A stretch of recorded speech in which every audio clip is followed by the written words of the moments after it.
નમસ્કાર મિત્રો, આજે આપણે માનવ કલ્યાણ યોજનાનું ફોર્મ ભરતા શીખીશું.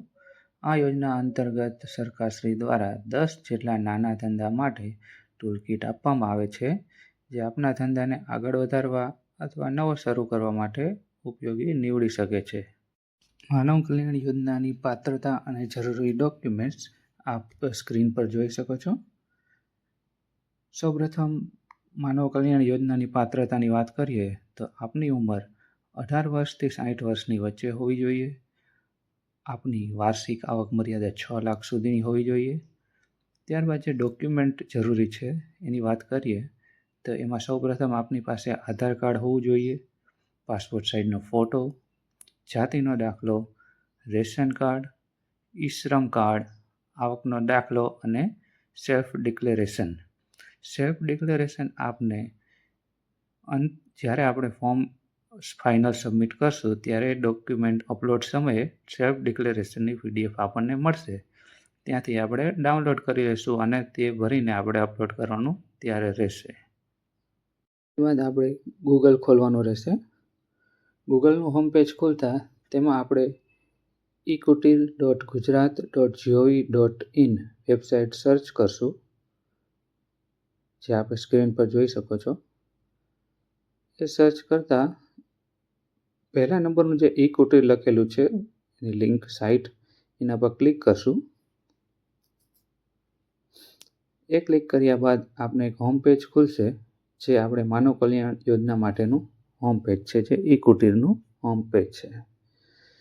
એમાં જો આપ પહેલેથી રજિસ્ટ્રેશન કરેલું હશે તો આપે માત્ર યુઝર આઈડી અને જે નીચે પાસવર્ડ લખેલો છે ત્યાં પાસવર્ડ નાખવાનો અને કેપ્ચા નાખીને લોગિન કરવાનું રહેશે. પણ તમે કોઈ ભૂતકાળમાં ક્યારેય બનાવેલું નથી આપનું યુઝર આઈડી કે કોઈ ફોર્મ ભરેલું નથી તો આપે ફોર ન્યૂ ઇન્ડિવિજ્યુઅલ રજિસ્ટ્રેશન એના ઉપર ક્લિક કરવાનું રહેશે. તો આપણે અહીંયા ક્લિક કરશું. એ ક્લિક કર્યા બાદ એક નવું પેજ ખુલશે. એ પેજમાં આપે આપનું પૂરું નામ લખવાનું રહેશે, જે આધાર કાર્ડ મુજબ લખવાનું રહેશે. સામે આધાર કાર્ડ નંબર લખવાનો રહેશે. નીચે સ્ત્રી અથવા પુરુષ જે આપને લાગુ પડતું હોય એ ટિક કરવાનું રહેશે. સામે જન્મ તારીખ છે, તેના નીચે મોબાઈલ નંબર લખવાનો રહેશે અને પાસવર્ડ આપે 2 વાર લખવાનો રહેશે, જે કન્ફર્મ પાસવર્ડ અને પાસવર્ડ બંનેમાં આપણે સેમ પાસવર્ડ રાખશું. ત્યારબાદ નીચે કેપ્ચા કોડ છે, કેપ્ચા કોડ નાખીને નોંધણી કરો પર ક્લિક કરશો. નોંધણી કરો પર ક્લિક કરતા ત્યાં સ્ક્રીન પર આપનું નામ દેખાશે, પૂરું નામ, આપનું લિંગ, પુરુષ હોય તો પુરુષ, સ્ત્રી હોય તો સ્ત્રી અને નીચે જન્મ તારીખ. આપની વિગત ભરેલી છે તે યોગ્ય હોય તો પુષ્ટિ કરો ઉપર ક્લિક કરશો. પુષ્ટિ કરો પર ક્લિક કરતા આપનું રજિસ્ટ્રેશન સક્સેસફુલી થઈ ગયું છે એવો સ્ક્રીન ઉપર મેસેજ આવશે. જે આંકડા લખેલા છે આપનું આઈડી છે, યુઝર આઈડી. યુઝર આઈડીને આપણે ભવિષ્ય માટે સેફ જગ્યાએ લખી લેવું અથવા કોપી કરી લેવું, જે અત્યારે ટેમ્પરરી માટે કોપી કરી લેવું અને ભવિષ્ય માટે સેફ જગ્યાએ લખીને રાખી દેવું. ત્યારબાદ ઓકે બટન પર ક્લિક કરશું. હવે આપનો જે યુઝર આઈડી બનેલો છે એ અહીંયા યુઝર આઈડીની જગ્યાએ નાખશું. આપણે નીચે પાસવર્ડ નાખશું, કેપ્ચા નાખશું, ત્યારબાદ લોગિન પર ક્લિક કરશું. લોગિન પર ક્લિક કરતા આપણે આપનું જે પૂરું નામ છે એ અંગ્રેજીમાં લખવાનું રહેશે. અરજદારનું પૂરું નામ જ્યાં લખેલું છે અંગ્રેજીમાં ત્યાં, એની સામે અરજદારનું પૂરું નામ છે ગુજરાતીમાં, ત્યાં આપણે ગુજરાતીમાં લખવાનું છે. નીચે અહીંયા અરજદારના પિતાનું નામ અંગ્રેજીમાં, ત્યાં આપના પિતા અથવા પતિ જે હોય તે અંગ્રેજીમાં લખવું. સામેની સાઈડ અરજદારના પિતા અથવા પતિનું નામ ગુજરાતીમાં લખવાનું છે. નીચે અરજદારની જન્મ તારીખ લખવાની રહેશે. જન્મ તારીખ લખ્યા બાદ નીચે આપણે આવશે અરજદારની જાતિ. આપને જે જાતિ લાગુ પડતી હોય એ જાતિ આપણે સિલેક્ટ કરવાની રહેશે. જેમાં અનુસૂચિત જાતિ છે, અનુસૂચિત જનજાતિ, લઘુમતી, સામાજિક શૈક્ષણિક રીતે પછાત વર્ગ, સામાન્ય એટલે જનરલ, એસસી, એસસીબીસી, એસસીબીસી વિચરતી જાતિ અને એસસીબીસી વિમુક્ત જાતિ. આટલી જાતિઓ આપણે જે જાતિ લાગુ પડતી હોય એ આપણે સિલેક્ટ કરવાની રહેશે. ત્યારબાદ નીચે વિધવાનો ઓપ્શન છે. જો આપ વિધવા ઉમેદવાર છો તો હા અને નથી તો ના પર ટિક કરશો. નીચે આપણો મોબાઈલ નંબર આપણે આવી ગયો છે જે આપણે રજિસ્ટ્રેશન ટાઈમે નાખેલો છે એ. શારીરિક વિકલાંગતા છે. જો આપ શારીરિક વિકલાંગ છો તો હા પર ટિક કરો અથવા ના પર ટિક કરો. ઈમેલ આઈડી, ફોન નંબર ફરજિયાત નથી. ત્યારબાદ અરજદારનું હાલનું સરનામું. અરજદારનું હાલનું સરનામું જે આપણે આધાર કાર્ડ મુજબ જે છે એ પ્રમાણે આપણે લખવાનું રહેશે. જેમાં આપણે જિલ્લાનું નામ લખશું. અહીંયા તાલુકાનું નામ સિલેક્ટ જ કરવાનું છે, નામ નથી લખવાનું. અહીંયા સિલેક્ટ કરશો જિલ્લાનું નામ, અહીંયા તાલુકાનું નામ સિલેક્ટ કરશો, અહીંયા ગામનું નામ સિલેક્ટ કરશો. ત્યારબાદ જે પૂરું એડ્રેસ સરનામું એ અહીંયા લખશું આપણે. તે બાજુમાં અહીંયા પિનકોડ લખશું. જો આપનું એડ્રેસ ઉપર મુજબ જ છે, જે કોઈ ફેરફાર નથી અને હાલ આપ એ જ જગ્યાએ રહો છો તો ઉપર મુજબ અહીંયા નીચે બોક્સ પર ટિક કરવું અને અપડેટ ઉપર ક્લિક કરી દેવું. અહીંયા સાઈડમાં આપનો અરજદારનો ફોટો એક અપલોડ કરવાનો રહેશે. ત્યારબાદ અપડેટ પર ક્લિક કરતાં આપનું એક સક્સેસનો મેસેજ આવશે. Profiles updated successfully. ત્યારબાદ ઓકે ઉપર આપણે ક્લિક કરશું. ક્લિક કર્યા બાદ સામે માનવ કલ્યાણ યોજનાનું એક બોક્સ ખુલશે.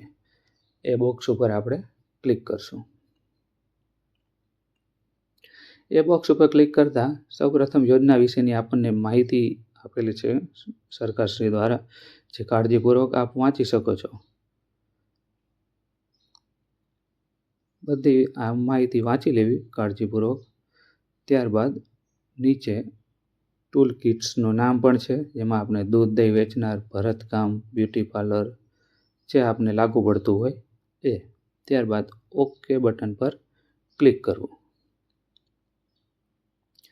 ઓકે બટન પર ક્લિક કરતાં આપનું એક નવું પેજ ખુલશે. આ પેજની અંદર તમારી બધી ડિટેલ ઉપરની સાઈડ બધી આવી જ ગયેલી હશે. માત્ર ને માત્ર તમારે રેશન કાર્ડનો નંબર નાખવાનો રહેશે. જે અહીંયા આ જે ખાલી બોક્સ દેખાય છે ત્યાં રેશન કાર્ડનો નંબર નાખો.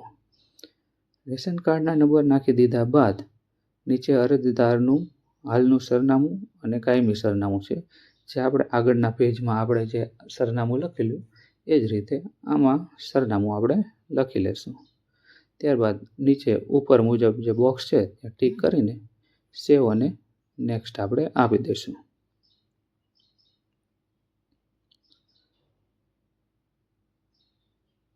ત્યારબાદ જે બીજું પેજ ખુલશે, આપણે સેવ ને નેક્સ્ટ આપશું એટલે એમાં ટૂલ કિટ્સના નામ છે.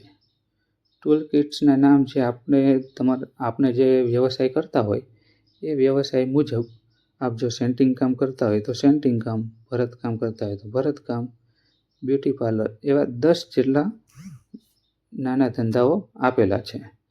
જે આપણને જે લાગુ પડતું હોય એ આપણે સિલેક્ટ કરી લેશું. એ સિલેક્ટ કરી લીધા બાદ નીચે શૈક્ષણિક લાયકાત છે. શૈક્ષણિક લાયકાતમાં 6 પ્રકારની લાયકાત છે, જેમાં આપ જો 10થી નીચે ભણેલા છો તો 10થી નીચે સિલેક્ટ કરવું. 10 પાસ છો તો 10 પાસ, 12 પાસ, સ્નાતક હોય તો સ્નાતક, અનુસ્નાતક હોય તો અનુસ્નાતક, એમફિલ હોય તો એમફિલ સિલેક્ટ કરી લેશો. ત્યારબાદ ગ્રામ્ય વિસ્તાર માટે જો આપ ગ્રામ્ય વિસ્તારમાં રહેતા હોય તો બીપીએલ કાર્ડ નંબર નાખો અને સામે બીપીએલ કાર્ડ સ્કોર એનો 0 થી 16 નંબરનો જે આપનો સ્કોર હોય એ નાખવાનો રહેશે. ત્યારબાદ નીચે શહેરી વિસ્તાર માટે સુવર્ણ રોજગારી કાર્ડ એનો નંબર નાખવાનો રહેશે. જો કદાચ આપની પાસે કોઈ કાર્ડ હોતા નથી તો આપ માત્ર કુટુંબની વાર્ષિક આવક નાખી શકો છો. ત્યારબાદ નીચે ધંધાની વિગત છે, જેમાં આપણે ધંધાનું નામ લખવાનું રહેશે. જાણે કોઈ આપણે સેન્ટિંગ કામ સિલેક્ટ કરેલું છે તો આપ લખી શકો સેન્ટિંગ કામ. અરજદારનો ધંધો વારસાગત છે, હા હોય તો હા, ના હોય તો ના. આ યોજના માટે ઈ શ્રમ કાર્ડ ફરજિયાત છે. જે લાલ ફુદેડી છે એ પ્રમાણે ઈ શ્રમ કાર્ડ ફરજિયાત છે, તો આપે એનો ઈ શ્રમ કાર્ડનો નંબર નાખવાનો રહેશે. ત્યારબાદ નીચે અરજદારનું ક્ષેત્ર, હવે આપ શહેરી વિસ્તારમાં રહો છો તો શહેરી સિલેક્ટ કરો, ગ્રામીણ વિસ્તારમાં રહો છો તો ગ્રામીણ સિલેક્ટ કરો. ત્યારબાદ નીચે તાલીમની જરૂર છે કે નહીં, જો જરૂર હોય તો હા, ના જરૂર હોય તો ના કરો.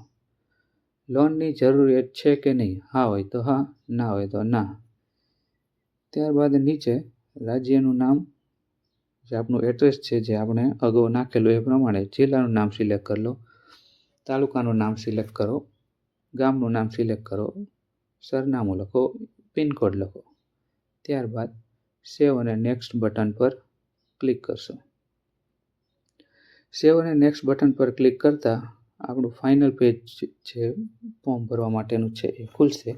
એમાં આપણે આપણા ડોક્યુમેન્ટ અપલોડ કરવાના રહેશે.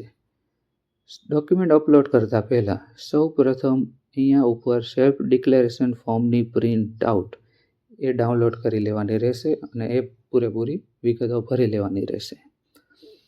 ત્યારબાદ નીચે આપણે આધાર કાર્ડની નકલ, ઓરિજિનલ આધાર કાર્ડ અપલોડ કરવાનું રહેશે, રેશન કાર્ડ અપલોડ કરવાનું રહેશે, સામે એનો ડોક્યુમેન્ટ નંબર પણ લખવાનો રહેશે. ત્યારબાદ નીચે ઉંમરનો પુરાવો, એમાં આપની પાસે જન્મનો દાખલો, આધાર કાર્ડ, પાન કાર્ડ, ચૂંટણી કાર્ડ, શાળા છોડ્યાનું પ્રમાણપત્ર, કોઈ એક જ વસ્તુ ત્યાં અપલોડ કરવાની રહેશે અને તેનો ડોક્યુમેન્ટ નંબર નાખવાનો રહેશે. હવે નીચે સેલ્ફ ડિક્લેરેશન ફોર્મ છે, આપણે પ્રિન્ટ કરીને આપણે વિગતો ભરીને રાખી છે એ સ્કેન કરીને ત્યાં અપલોડ કરવાનું રહેશે. ત્યારબાદ નીચે ઈ શ્રમ કાર્ડ અપલોડ કરવાનું રહેશે, એમાં એનો નંબર નાખવો પડશે, ઈ શ્રમ કાર્ડ નંબર, અને અપલોડ કરવો. જાતિનો દાખલો અપલોડ કરવા માટે એ ફરજિયાત આપે PDF ડોક્યુમેન્ટ કરવી પડશે, બાકીના બધા ડોક્યુમેન્ટ ચાલશે કોઈ પણ ફોર્મેટમાં. જાતિના દાખલા માટે આપે PDF ફરજિયાત જોશે, તો એની PDF કરીને એનો અપલોડ કરવો અને એનો ડોક્યુમેન્ટ નંબર લખવો. કે આપની પાસે જો BPL કાર્ડ હોય ગ્રામીણ વિસ્તારનું અથવા શહેરી વિસ્તારનું સુવર્ણ કાર્ડ હોય તો એ નકલ અપલોડ કરી શકો છો, અથવા ના હોય તો આવકનો દાખલો અપલોડ કરવો. સેવ અને નેક્સ્ટ બટન પર ક્લિક કરશો. તો સેવ અને નેક્સ્ટ બટન પર ક્લિક કરતાં ત્યારબાદ આપણે એક નવું પેજ ખુલશે. એમાં આપણે નિયમો અને શરતો આપણે ખાસ વાંચી લેવાની. નિયમો અને શરતો વાંચી લીધા બાદ બોક્સ આપેલું છે જે આપ સહમતિ આપો છો, બધી વિગતો આપની સાચી છે એવું, તો બોક્સ પર ટિક કરીને સેવ અને નેક્સ્ટ બટન પર ક્લિક કરવું. સેવ અને નેક્સ્ટ બટન પર ક્લિક કરતાં આપને એક મેસેજ આવશે કે તમારી અરજી નોંધણી થયેલ છે, ટૂંક સમયમાં કામ ચાલુ કરવામાં આવશે. નીચે તમારો અરજી ક્રમાંક, નંબર છે અને ત્યારબાદ અરજી પ્રિન્ટ કરો. અરજી પ્રિન્ટ પર ક્લિક કરતાં આવું એક પેજ ખુલશે. ત્યાં ઉપરની સાઈડ અરજીની વિગત જે લખેલી છે ત્યાં આઈ બટન છે, આઈ બટન પર ક્લિક કરશો તો એના આપણે તમારી જે વિગત ભરેલી છે એની આખી પ્રિન્ટ ખુલી જશે, એની પ્રિન્ટ કાઢી લેવી. ઓકે, ત્યારબાદ હવે આપની સામે આપને મેસેજ આવી જશે કે આપની અરજી પણ કામ ચાલુ છે, તો આપનું ફોર્મ સબમિટ થઈ ગયું છે એમ આપણે સમજી લેશું. ઓકે મિત્રો, તો અમારો વિડીયો આપને કેવો લાગ્યો? સારો પ્રતિભાવ આપવા વિનંતી છે.